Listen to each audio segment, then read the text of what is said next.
وہ کیا چیز ہے جو اللہ کو معلوم نہیں؟ حضرت علی سے پوچھا گیا ایک مشکل سوال۔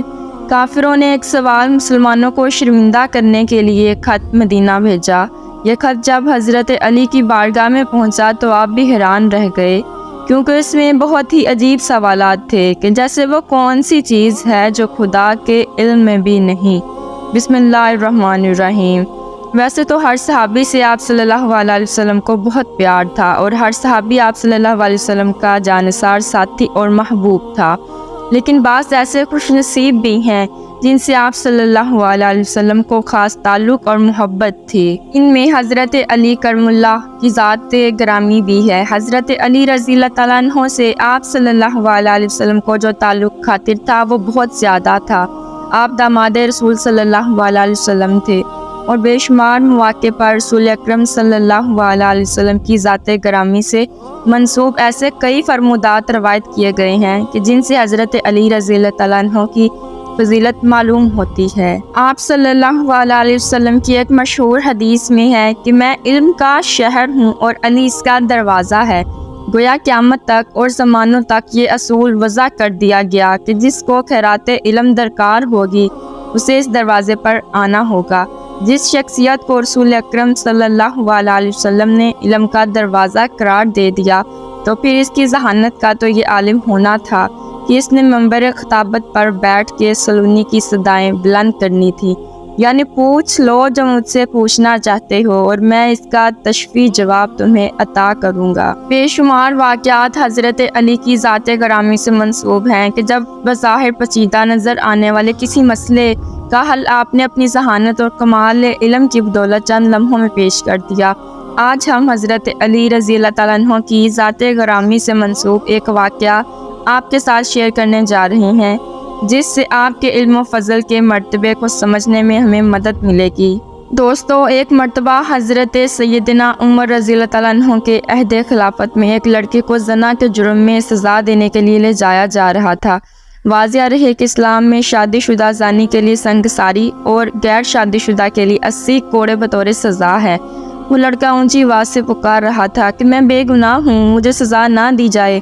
اسی اثناء میں حضرت علی رضی اللہ تعالیٰ عنہ کا وہاں سے گزر ہوا تو حضرت علی نے اس لڑکے کی پکار سن کر سرکاری اہلکاروں کو رکنے کا حکم دیا اور لڑکے سے پوچھنا شروع کیا کہ کیا معاملہ ہے۔ لڑکے نے جب حضرت علی رضی اللہ تعالیٰ عنہ سے عرض کی کہ جناب، جس جرم کا الزام مجھ پر لگایا جا رہا ہے میں نے وہ جرم کیا ہی نہیں، اور اس جرم کا مجھ پر الزام لگانے والی میری ماں ہے۔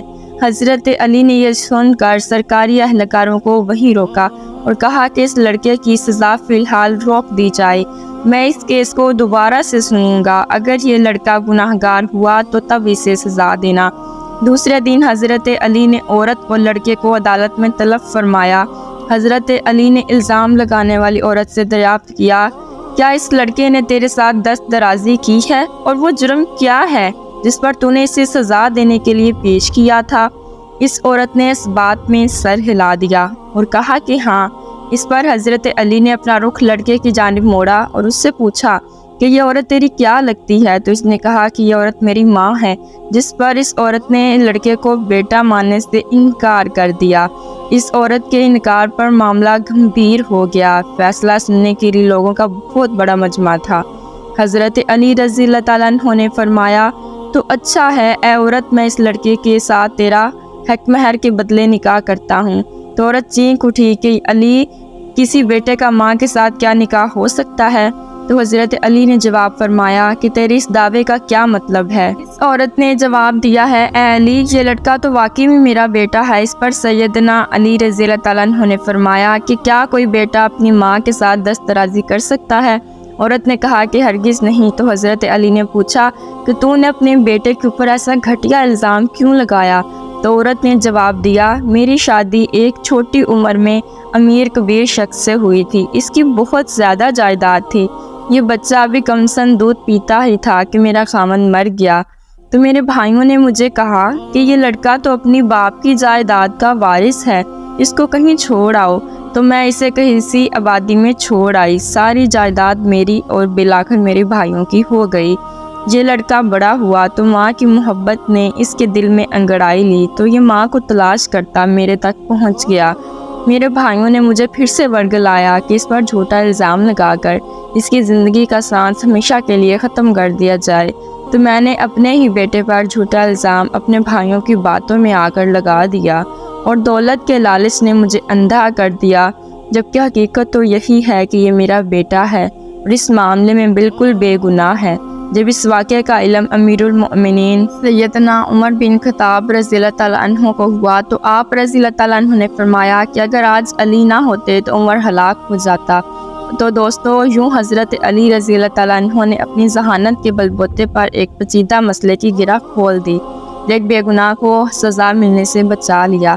مناقب علی میں علامہ ابن جوزی لکھتے ہیں کہ حضرت عمر فاروق جب خلافت کی مسند پر بیٹھے تو انہوں نے یہ بات کس وقت کہی تھی کہ میں اس مشکل وقت سے اللہ تعالیٰ کی پناہ چاہتا ہوں، جس کے حل کرنے کے لیے حضرت علی رضی اللہ تعالیٰ عنہ میرے پاس موجود نہ ہوں۔ اس کے جواب میں علامہ صاحب خود ہی لکھتے ہیں کہ ایک دفعہ قیصر روم نے چند سوالات لکھ کر مسلمانوں کے خلیفہ حضرت عمر کے پاس بھیجے۔ سوالات ایسے تھے کہ جن کا جواب روم میں بھی کسی کے پاس نہ تھا۔ ان سوالات کا مقصد مسلمانوں کو شرمندہ کرنا تھا تاکہ مسلمان اپنے دین سے متنفر ہو جائیں۔ چنانچہ مسجد نبوی میں عظیم صحابیوں کی محفل جمع ہوئی تھی۔ قیصر روم کا قاصد آیا اور خط پڑھنا شروع کیا۔ خط کی تحریر کچھ یوں تھی کہ بادشاہ روم نے لکھا تھا کہ یہ خط ہے بادشاہ روم قیصر بنی الصاغر کا وقت کے خلیفہ حضرت عمر کی طرف کہ میں نے جو سوالات لکھی ہیں مجھے ان سب کے جوابات بتا دیجئے۔ نمبر 1 کہ وہ کون سی چیز ہے جس کو خدا نے تخلیق نہیں کیا۔ نمبر 2 وہ کون سی چیز ہے جو خدا کے علم میں نہیں۔ نمبر 3 وہ کون سی چیز ہے جو اللہ تعالیٰ کے پاس نہیں۔ وہ کون سی چیز ہے جس کے سب بال ہی بال ہیں۔ وہ کون سی چیز ہے جس کا صرف منہ ہی منہ ہے۔ وہ کون سی چیز ہے جس کے صرف پاؤں ہی پاؤں ہیں۔ اور وہ کون سی چیز ہے جس کی صرف آنکھیں ہی آنکھیں ہیں۔ وہ کون سا بندہ ہے جس کا خاندان نہیں۔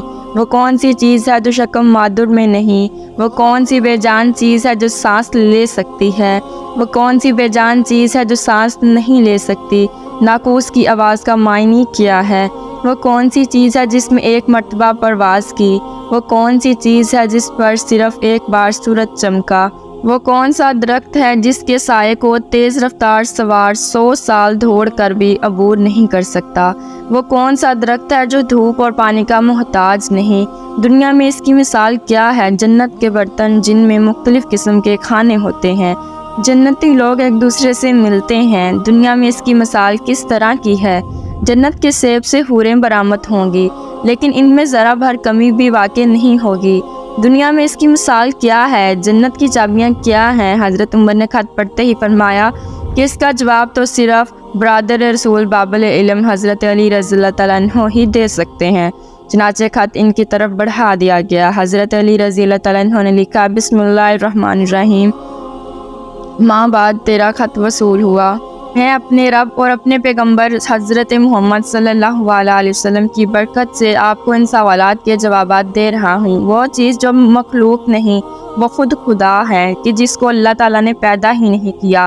وہ چیز جس کا اللہ تعالیٰ سے کوئی تعلق ہی نہیں وہ یہ بات ہے کہ اللہ تعالیٰ کا فلاں بیٹا ہے، حالانکہ خدا واحد ہے۔ خدا نہ کسی کی اولاد ہے اور نہ خدا کی کوئی اولاد ہے۔ وہ چیز جو اللہ تعالیٰ کے پاس نہیں وہ ظلم ہے۔ اللہ تعالیٰ کا فرمان ہے کہ خدا اپنے بندوں پر کبھی ظلم نہیں کرتا۔ وہ چیز جو صرف بال ہی بال ہے وہ ہوا ہے۔ وہ چیز جس کا صرف منہ ہی منہ ہے وہ آگ ہے۔ وہ چیز جس کے صرف پاؤں ہی پاؤں ہیں وہ پانی ہے۔ وہ چیز جس کی طرف آنکھیں ہی آنکھیں ہیں وہ سورج ہے۔ وہ شخص جس کا کوئی خاندان نہیں وہ صرف حضرت آدم علیہ السلام ہے۔ وہ چیز جو شکم مادر میں نہیں رہی 5 یہ ہیں۔ نمبر 1 حضرت آدم علیہ السلام۔ نمبر 2 حضرت حوا علیہ السلام۔ نمبر 3 حضرت اسماعیل علیہ السلام کی قربانی کا دمبا۔ نمبر 4 حضرت موسیٰ علیہ السلام کا عصا۔ اور نمبر 5 حضرت صالح علیہ السلام کی اونٹنی۔ وہ بے جان چیز جو سانس لیتی ہے وہ صبح ہے۔ ناقوس کی آواز کے معنی یہ ہیں، حق ہے، ٹھہرو ٹھہرو، خدا عادل ہے اور وہ سچا ہے۔ کوہ طور پر وہ پرندہ جس نے ایک مرتبہ پرواز کی تھی۔ دریائے نیل کی سرزمین پر سورج ایک بار چمکا تھا۔ جس جگہ پر حضرت موسیٰ علیہ السلام نے اپنا عصا مبارک مار کر راستہ بنایا تھا، وہ درخت جس کو میں اگر تیز رفتار کے ساتھ بھی چلوں تو 100 سال تک نہیں پار کر سکتا، وہ شجر توبہ کا درخت ہے جس کی شاخ جنت کے ہر محل میں جاتی ہے۔ دنیا میں اس کی مثال سورج ہے کہ جس کی گردن ہر گھر میں پہنچتی ہے اور تمام زمین اس کی روشنی سے روشن ہو جاتی ہے۔ وہ درخت جو پانی کے بغیر اگایا گیا، وہ درخت ہے جو حضرت یونس کے لیے اگایا گیا تھا۔ اللہ تعالیٰ نے ارشاد فرمایا، ہم اپنے پیارے حبیب کے لیے کدو کی بیل اگاتے ہیں، جنت کے برتن میں بے شمار قسم کے انعامات ہوں گے، وہ ایک دوسرے سے الگ الگ ہوں گے۔ ان کی مثال ہم دنیا میں مرغی کے انڈے کی لے سکتے ہیں جس میں سفید اور زرد دونوں پانی شامل ہوتے ہیں، لیکن ایک دوسرے سے ملتے نہیں۔ جنت میں جو سیب عطا کیا جائے گا اس سے حور برآمد ہوگی، اس کی مثال ایسی ہے کہ جیسے سیب سے کیڑا باہر نکلتا ہے لیکن اس میں اس کی کوئی کمی واقع نہیں ہوتی۔ وہ چیز جو دنیا میں سب کے لیے برابر ہے، چاہے وہ مومن ہو یا کافر ہو، لیکن آخرت میں وہ صرف اور صرف مومن کو عطا کی جائے گی۔ وہ کھجور کا میوہ ہے جسے آخرت میں صرف مومن ہی کھا سکے گا، جبکہ دنیا میں اسے مومن اور کافر دونوں یکساں استعمال کر سکتے ہیں۔ جنت کی چابیاں کلمہ توحید ہے۔ ابن مسیب سے مروی ہے کہ خط بادشاہ روم کو ملا، اس نے خط کو پڑھ کر کہا کہ میرے سوالات کے جوابات صرف اور صرف خاندان رسول سے ہی مل سکتے ہیں۔ پھر دریافت کیا کہ یہ جواب کس اعلیٰ ہستی نے دیے ہیں۔ الزی نے بھی جواب دیا کہ ان سوالات کے جوابات مولانا علی ابن ابی طالب رضی اللہ تعالیٰ عنہ، جس کو حضرت محمد صلی اللہ علیہ وسلم نے علم کا دروازہ کہا ہے، اس شخصیت نے یہ جواب دیے ہیں۔ یہ خط پڑھنے کے بعد کیسر الروم نے حضرت علی رضی اللہ تعالیٰ عنہ کو خط لکھا کہ مجھے آپ کا ارسال کیا ہوا خط مل گیا ہے، وہ پڑھ کر مجھے یقین ہو گیا ہے کہ آپ اہل بیت ہیں اور رسالت کا قیمتی خزانہ ہیں، آپ ہی حقیقی شجاعت اور علم کے وارث ہیں۔ کیسر روم نے اپنے دوسرے خط میں لکھا کہ میری یہ خواہش ہے، آپ مجھے مذہب اور دین کی مزید معلومات بھیجیں، میں خاص طور پر روح کی وضاحت چاہتا ہوں جس کا ذکر خدا تعالیٰ نے اپنی کتاب قرآن مجید میں بھی کیا ہے کہ اے نبی، لوگ تجھ سے روح کے بارے میں پوچھتے ہیں، تم انہیں بتا دو کہ روح میرے پروردگار کا امر ہے۔ یہ روح کیا چیز ہے؟ مولانا علی رضی اللہ تعالیٰ عنہ نے جواباً خط میں یہ لکھا کہ ماں کے بعد روح ایک نورانی نقطہ ہے اور ایک غیر مرئی مخلوق ہے جس کو اللہ نے اپنی قدرت کاملہ سے پیدا فرمایا اور اپنے خاص خزانہ سے نکال کر اپنی ملکیت میں رکھا ہوا ہے، اور یہی روح ہی اصل میں ہر چیز کا سبب زندگی ہے، اور ہر روح جاندار کے پاس ایک مقررہ وقت تک امانت ہے۔ جب اس کی مدت مکمل ہو جاتی ہے تو خدا اسے واپس اپنے پاس بلا لیتا ہے۔ اللہ پاک ہمیں بہتر عمل کرنے کی توفیق عطا فرمائے اور ہمیں ایمان کی دولت سے مالا مال کرے، آمین۔ ناظرین، کمنٹ باکس میں اللہ تعالیٰ کے 99 ناموں میں سے ایک نام ضرور ٹائپ کیجیے گا۔